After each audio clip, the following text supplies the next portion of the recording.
История человечества тесно переплетена с историей всех живых существ на планете Земля. Например, знаете цивилизацию инков? Это крупнейшее по площади и численности населению индийское государство в Южной Америке в XI-XVI веках. И именно оно имеет непосредственное отношение к одомашниванию нашего сегодняшнего гостя. Встречайте ламу, прототип американского верблюда и важнейшая часть сельского хозяйства аборигенов по сей день. Иными словами, лама – это южноамериканское млекопитающее из семейства верблюдовых, которое была одомашнена индейцами Анд. И начнем с того, что это вам никакая не альпака. Да, они похожи, но лама отличается большим размером и более удлиненной головой с округлыми ушами. Лама вырастает до 180 сантиметров. Альпака по высоте не превышает метра. И в отличие от изнеженной альпаки, шерсть которой обычно очень дорого стоит,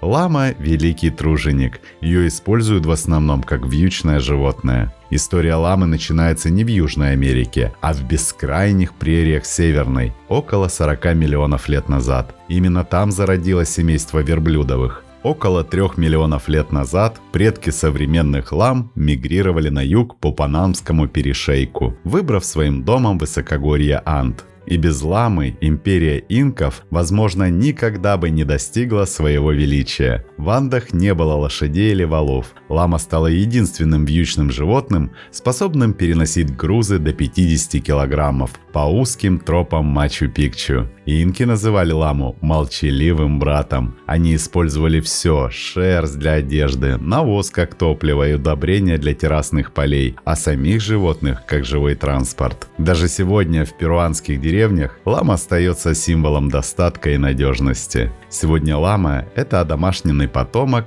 дикого гуанака. В отличие от своих африканских и азиатских кузенов-верблюдов, лама отказалась от горбов в пользу компактного мускулистого тела, идеально приспособленного для передвижения по крутым скалам. А жизнь в условиях дефицита кислорода требует исключительных инженерных решений от природы. В крови ламы содержится аномально высокое количество эритроцитов, а их гемоглобин обладает уникальной структурой, которая позволяет связывать кислород гораздо эффективнее, чем у любого другого млекопитающего. Это позволяет им бежать в гору там, где человек задыхается после 10 шагов. В отличие от коз или овец, у лам нет копыт в привычном понимании. У них мягкие кожистые подушечки и 2 подвижных когтя на каждой лапе. Это делает их экологически чистыми альпинистами. Они не разрушают хрупкую почву высокогорных пастбищ. Лама – это псевдожвачное животное. У нее 3-камерный желудок, у коров 4-камерный, который позволяет извлекать питательные вещества даже из самой скудной и жесткой растительности. Ламы – высокосоциальные существа с жесткой иерархией. Внутри табуна постоянно идет борьба за социальный статус. И язык общения здесь невероятно богат. Положение каждой ламы в стаде постоянно меняется.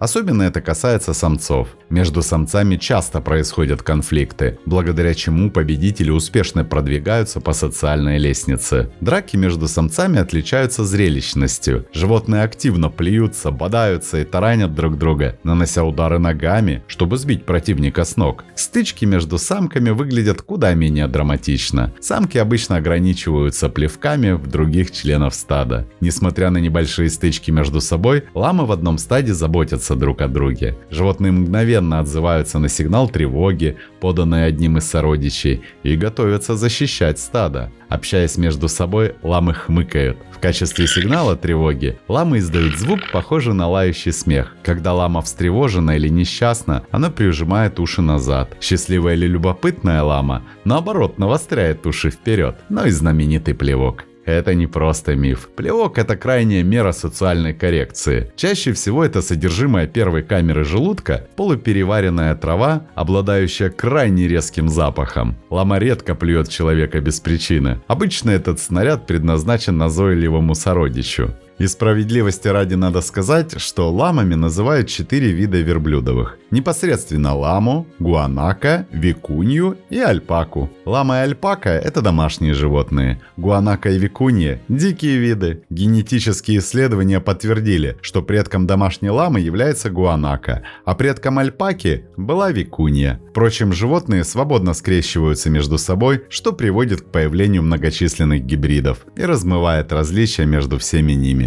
Аналогично викунья, дикая альпака, отличается от гуанако, дикой ламы, более скромными размерами, укороченной головой и более изящным телосложением. Меню ламы веганское и состоит из свежей травы и злаковых растений. Когда свежей травы нет, они едят веточки или листья низкорослых кустарников и корни растений. Хотят любви ламы, начиная с года, но только девочки. Мужчины получают паспорт лишь в 3. Беременность длится около 12 месяцев, после чего рождается, как правило, всего один детеныш, весом от 9 до 14 килограммов, который будет плеваться целых 25 лет. Кстати говоря, молоко ламы отличается низкой жирностью и повышенным содержанием фосфора и кальция, по сравнению, например, с коровьим или козьим молоком. И на сегодняшний день ламы до сих пор используются для перевозки тяжелых грузов через горные хребты по тропам, недоступным для современного транспорта. Навьючивают только самцов. Одно животное переносит за день до 45 килограммов. На расстояние до 30 километров. Если вьюг слишком тяжел, лама останавливается и садится. И никакое наказание не заставит ее надрываться. Назойливому погонщику она просто плюнет в лицо зловонной жвачкой. Ну а мы желаем вам обязательно встретить на своем пути ламу, но только такую, у которой уши смотрят вперед,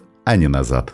Для тех, кто долгое время с нами и кто хочет поддержать развитие наших каналов, может перейти на платформу Boosty по ссылкам в описании. Там доступны все видео с каналов Планета Земля и ЗУ, без рекламы и замедления. Спасибо, что посмотрели этот ролик. Не забывайте ставить лайки, писать комментарии о том, какое бы животное вы хотели бы увидеть в следующем видео, и делиться этим видео с друзьями. Это очень помогает развитию нашего небольшого сообщества. Подписывайтесь на наши паблики по ссылкам в описании к видео. Там много интересного. С вами канал о животных ЗУ. Мы собираем большую видеоэнциклопедию про все виды животных планеты. Любите природу вместе с нами. До скорых встреч!